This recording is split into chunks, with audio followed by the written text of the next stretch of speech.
शीश महल की फाइल। दिल्ली सरकार द्वारा उनकी पॉलिटिकल पार्टी ने उसके प्रचार के लिए, सरकार के नहीं, पार्टी के प्रचार के लिए 90 करोड़ रुपया खर्च कर दिया।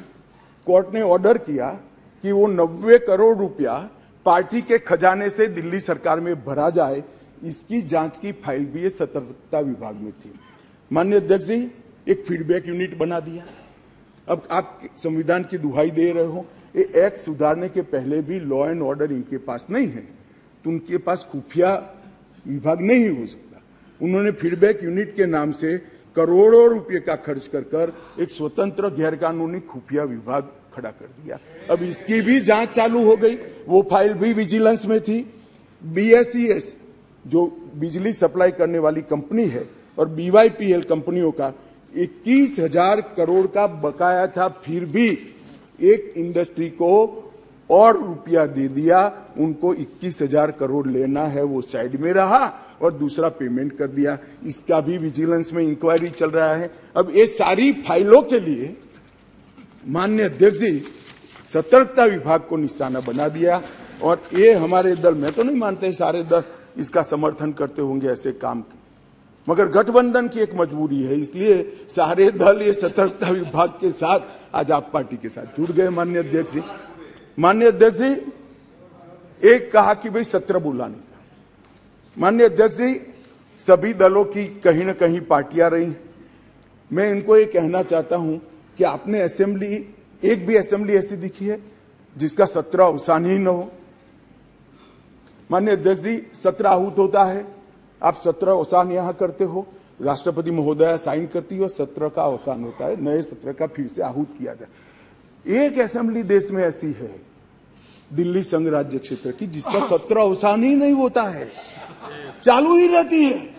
और जब भी पॉलिटिकल भाषण देना है, रिस्पॉन्सिबिलिटी से भागना है, सदन के विशेषाधिकार का उपयोग करना है, किसी को गाली गलौज करना है, तो आधे दिन का सत्र बुलाकर गाली बोलकर फिर से सत्र निलंबित कर देते हैं।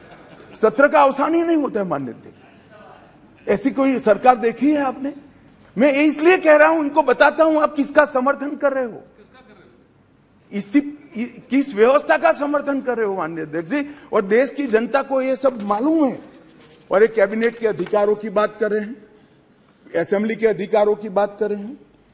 2020 में दिल्ली विधानसभा का एक ही सत्र बुलाया गया, बजट सत्र, जिसमें 5 बैठकें हुई।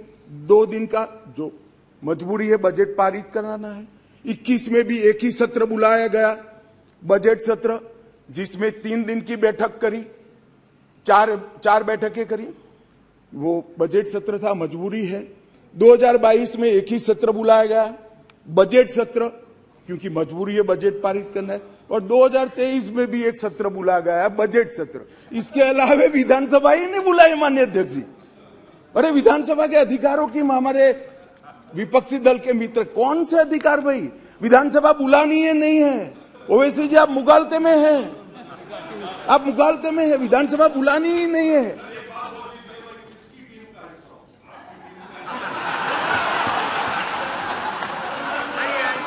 ऐसा है ओवैसी जी, मैं तो चाहता हूं आप अपनी स्वयं टीम बनाओ।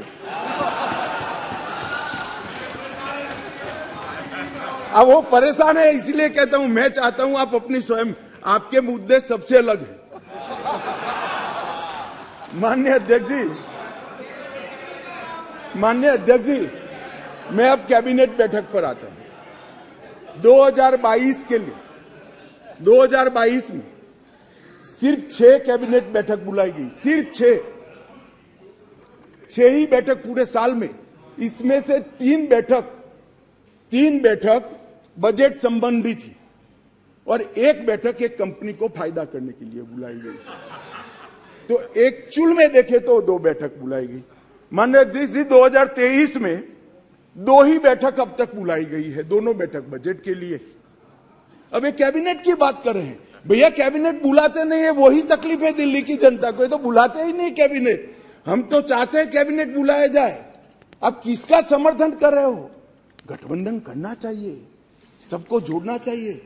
हम भी चलाते हैं, मगर ऐसे एक भी बिल में चर्चा नहीं करना और इसमें खड़े हो जाना। माननीय अध्यक्ष जी, शॉपिंग फेस्टिवल आयोजित करने के लिए विज्ञापन के नाम पर करोड़ों रुपया खर्च कर दिए, इसमें भी कोर्ट ने स्ट्रिक्चर किया।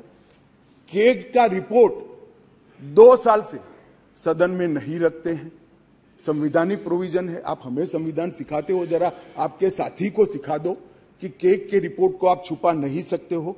2 साल से साहब केग का रिपोर्ट नहीं छुपा, सदन के पटल पर नहीं रखते। बोलो क्या ये संवैधानिक प्रावधान है?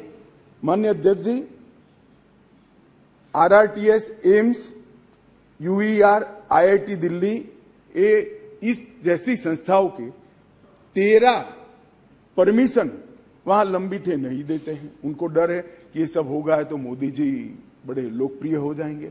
मैं इनकी सरकार चलाने का तरीका बताता हूं माननीय अध्यक्ष जी। 5G टेक्नोलॉजी लाने के लिए 2016 के एक अधिनियम बनाए, देश के सारे राज्यों ने, इवन DMK ने भी इसको एक्सेप्ट कर लिया, परंतु दिल्ली नहीं करता है क्योंकि उनको विकास से कोई सरोकार नहीं है। माननीय अध्यक्ष जी, 2013 से जो सिविल सर्विस बोर्ड की हमने रचना की, इसको लेकर ये आगे गए। माननीय अध्यक्ष जी, मैं सदन के सामने और आपके माध्यम से देश की जनता को बड़ी विनम्रता के साथ कहना चाहता हूं कि ये अध्यादेश और बाद में अब जो बिल में कन्वर्ट हो रहा है वो विधेयक लेकर मैं आया हूं, ये संपूर्णतया संविधान सम्मत है और केवल दिल्ली की जनता के कल्याण के उद्देश्य से बनाया गया है। हमारा कोई राजनीतिक उद्देश्य इसके लिए नहीं है। माननीय अध्यक्ष जी, मैं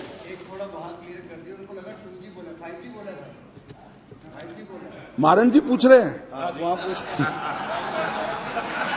माननीय अध्यक्ष जी,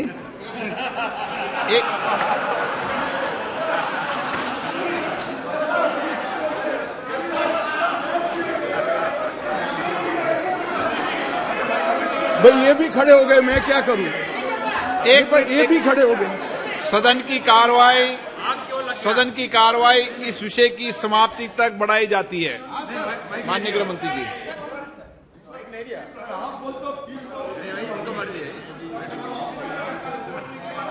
मैं क्या होम मिनिस्टर माननीय, हाँ, आप क्या बोल रहे थे?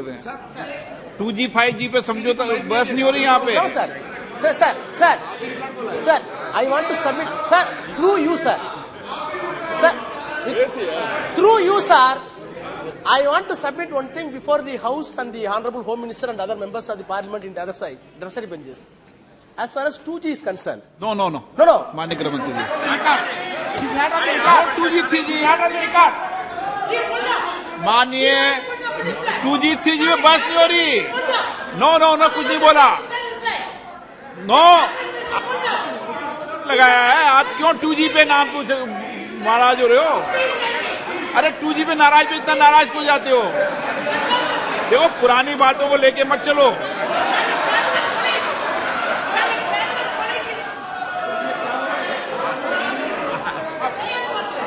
वो 2G अध्यक्ष जी रिकॉर्ड पर नहीं है, बता दीजिए इनको। देखिए, वो रिकॉर्ड पे नहीं है, आप क्यों रिकॉर्ड पे लाना चाहते हो बात? अरे ऑनरेबल मेंबर, वो रिकॉर्ड में नहीं है, आप क्यों रिकॉर्ड में लाना चाहते हो बात? ऑनरेबल मेंबर, वो रिकॉर्ड में नहीं है। Okay, no record, okay. माननीय गृह मंत्री जी, नो रिकॉर्ड मिस्टर बालू। वो रिकॉर्ड में नहीं गया, क्यों रिकॉर्ड में लाना चाहते हो उसको बिना काम में? बिराजिए गृह मंत्री जी। माननीय अध्यक्ष जी, बालू जी, चलो आप कहेंगे जब 2G 3G पे चर्चा करा लेंगे, अभी गृह मंत्री जी की चर्चा करने दो।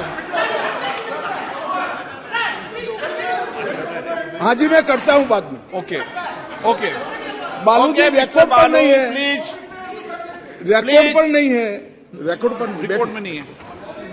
माननीय अध्यक्ष जी, कुछ सदस्यों ने टिप्पणियां करी है, मैं जरूर जवाब देना चाहता हूं।